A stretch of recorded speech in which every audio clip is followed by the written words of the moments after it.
Salut tout le monde. Vous savez, quand on s'entraîne, il faut renforcer tous les maillons de la chaîne musculaire engagés sur un mouvement. Surtout quand on s'entraîne lourd.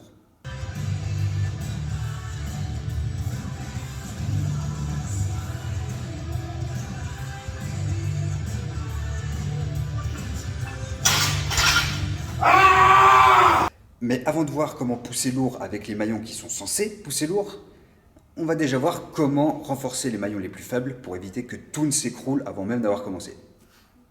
Générique.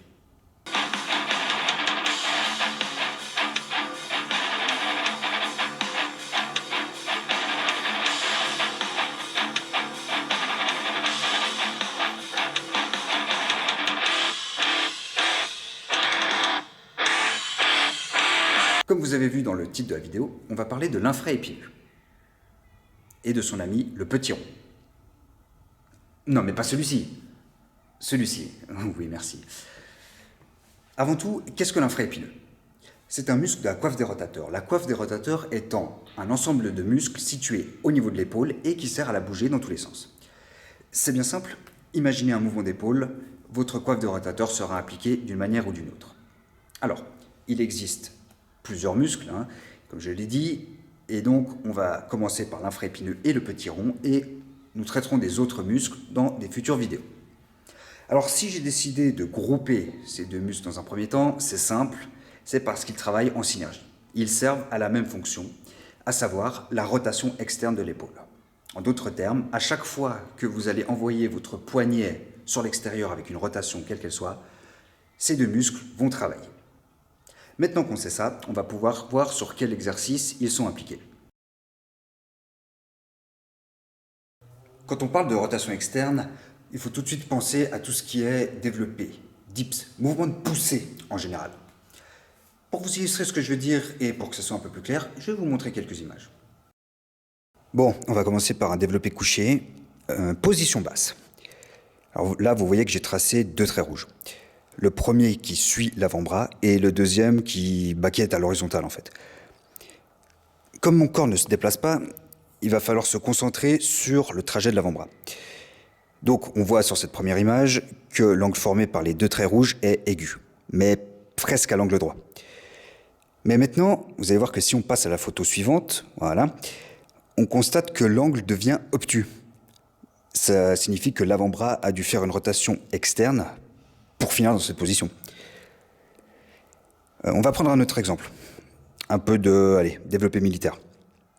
Et vous allez voir qu'on va observer le même phénomène. Alors sur la première photo que voici, on constate un angle aigu. Pareil qu'au développé couché en fait.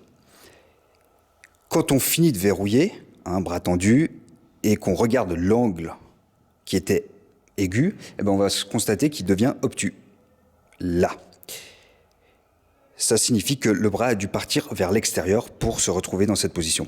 Maintenant qu'on a vu dans quoi ces muscles sont impliqués, on va pouvoir se pencher sur la meilleure manière de les travailler spécifiquement. Venez. On se retrouve donc au poulie pour quelques explications et démonstrations. Alors, il existe deux manières de travailler la rotation externe. La première, vous vous en doutez, grâce à la poulie. Alors, ce qu'on va faire, on la prend et avec un coude à 90 degrés collé au corps, on va commencer les rotations externes. Comme ça.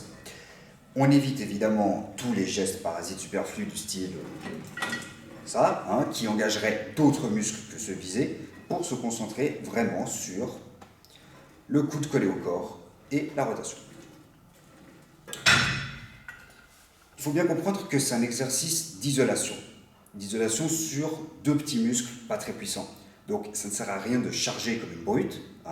On va plutôt se concentrer sur le contrôle de la charge avec un tempo plutôt lent. L'explosivité ne sert strictement à rien ici. Donc un contrôle, une vitesse lente et surtout une amplitude complète sur tout le mouvement.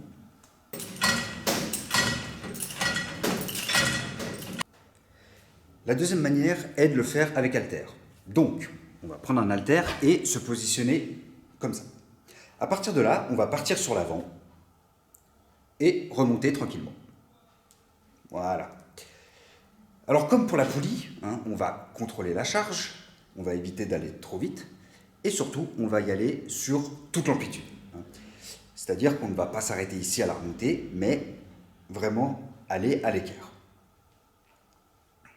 De la même manière qu'on ne va pas avoir le coude, par exemple, ici, parce que je vous laisse imaginer l'efficacité, c'est complètement nul. Donc vraiment, 90 degrés, on monte, on descend. Voilà. Alors sur cet exercice, il faut retenir un truc qu'on voit encore malheureusement beaucoup trop en salle. Un haltère n'est pas une poulie. C'est-à-dire que si vous le travaillez comme ça, c'est très bien, mais en aucun cas, et on le voit encore trop souvent, comme je l'ai dit, en aucun cas, on va venir faire ça. Ceci ne sert à rien. Si vous le faites à la poulie, faites-le comme j'ai montré. Si vous le faites à l'haltère, faites-le comme j'ai montré. Mais s'il vous plaît, ne mélangez pas les deux. Voilà. Maintenant que tout ça a été dit, comment est-ce qu'on peut implanter ces exercices dans sa séance? Eh bien, personnellement, je les utilise en échauffement. C'est-à-dire que quand je sais que je vais devoir pousser lourd, que j'ai des gros développés, que j'ai des dips à faire, je commence toujours ma séance par ça. Entre 3, 4 séries de 10, 15, et avec des charges pas très lourdes. Par exemple, là, il y avait juste 6 kg à l'haltère, quelques kilos sur les poulies, ça suffit très bien. L'important va être de venir renforcer ces petits muscles, en vue des exercices polyarticulaires beaucoup plus lourds du reste de la séance. Il faut bien retenir plusieurs choses à leur propos. Ce sont des muscles petits, très sollicités, on les utilise dans beaucoup de mouvements quand même, et qui ont une grande amplitude, ce qui permet à l'épaule justement de pouvoir bouger dans tous les sens. Malheureusement, quand on additionne tout ça, ça signifie qu'on est beaucoup plus propice aux blessures.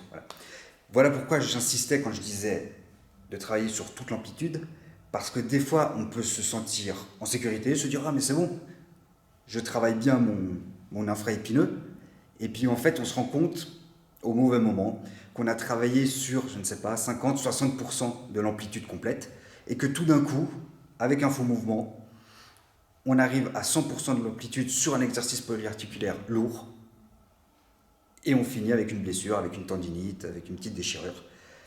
Et on se dit qu'on aurait dû travailler, voilà, sur toute l'amplitude. Mais je vous rassure, non, pas du tout en fait. Ce n'est pas propre à l'infraépineux et au petit rond, c'est propre à tous les muscles de la coiffe des rotateurs. On va pouvoir en reparler dans d'autres vidéos à l'avenir. En attendant, j'espère que celle-ci vous a plu, qu'elle vous a aidé, et je vous dis à la prochaine.